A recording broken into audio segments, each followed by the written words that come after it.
Assalamualaikum warahmatullahi wabarakatuh. Teman-teman, jumpa lagi dengan saya di channel Dimensi TV. Semoga teman-teman selalu diberikan kesehatan.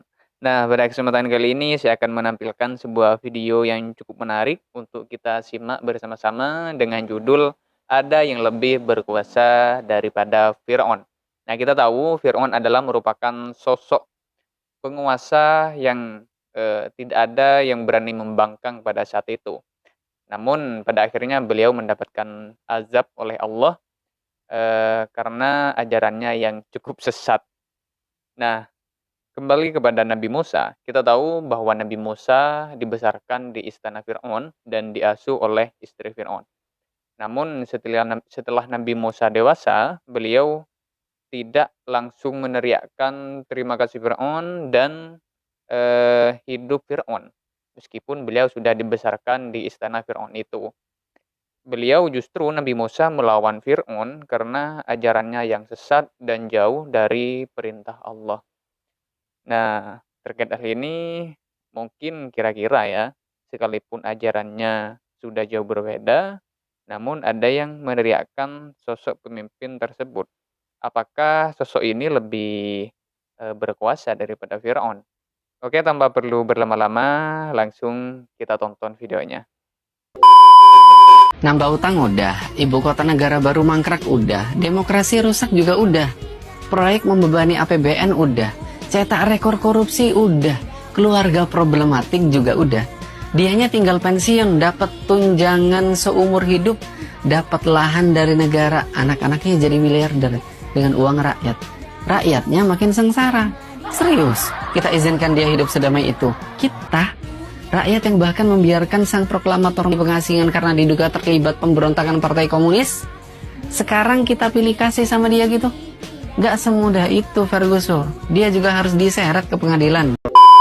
80 tahun Nabi Musa alaihissalam hidup di rumah Fir'aun. Dikasih makan, dikasih minum, dikasih tempat istimewa, tidur, nyenyak, dan segala macam. Tidak pernah Nabi Musa alaihissalam mengatakan hidup Fir'aun. Hidup Fir'aun. Dan juga tidak pernah Nabi Musa mengatakan bahwa saya ada di rumah Fir'aun berkat Fir'aun. Enggak juga. Pesan ini disampaikan kepada Pak Prabowo yang baru cuman kenal 5 tahun. Katakanlah begitu kurang lebih dalam jajaran kabinet ini. Nggak usah terlalu disanjung karena rakyat sudah mengerti.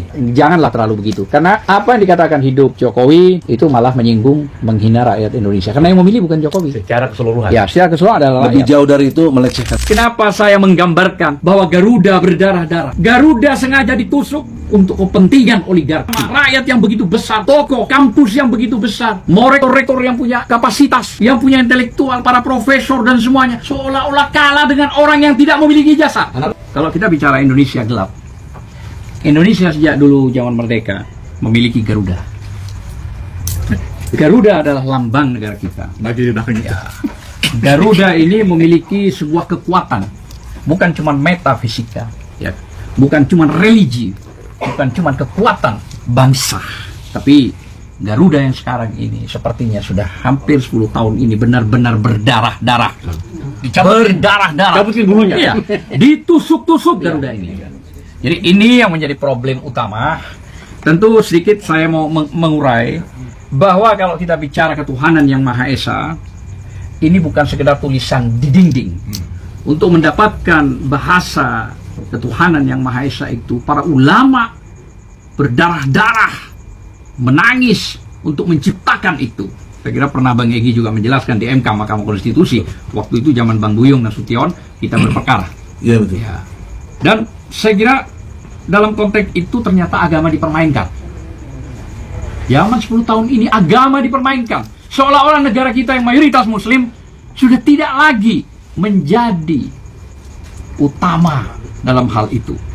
Para ulama dibungkam, bahkan para ulama ditangkap, ditahan, dibunuh, dipenjara. Ada yang dibunuh. Ada yang dibunuh. Ya. Dan itulah yang saya maksud, bahwa keadilan itu sudah redup. Jadi itulah gelap ya. Ya, itulah gelap salah satunya. Gelap. Yang kedua, kita bicara kemanusiaan yang adil dan beradab. Bicara kemanusiaan yang adil dan beradab itu cuma omon-omon zaman sekarang. Doang. Ya, doang. Hukum tajam ke bawah, Ya, tumpul ke atas. tumpul ke atas. Nah, itulah yang terjadi. Sama keluarga gitu ya. presiden, mantap. Rakyat ditindas sementara mereka yang berkuasa hidup akan kemewahan yang tak tersentuh oleh hukum. Bahkan dilindungi kejahatan dia. Betul. Bahkan Hukum pun dibuat gelap oleh dia. Itu salah satunya. Dia tuh siapa? Dia itu ya penguasa. Siapa? Zaman Jokowi, Nah, gitu zaman dong. sekarang. Jelas, harus Ya. jelas. Memang dipancing terus kita nih. Terus yang ketiga adalah kerakyatan yang dipimpin oleh hikmah kebijaksanaan. Hikmah telah mati. Habis. Jangan Anda bertanya soal hikmah. Mati sudah. Tidak ada lagi sudah. Gitu loh. Matinya gimana? Ya sudah tidak ada lagi keadilan. Pilpres. Pilpres. One man, one vote. Ya, betul. Pilkada, Iya. one man, one vote. One Itu man. mematikan hikmah. Iya. Itu Dia. Salah satunya. Orangnya maha kuasa. Hanya digantikan oleh nafsu angkara murka.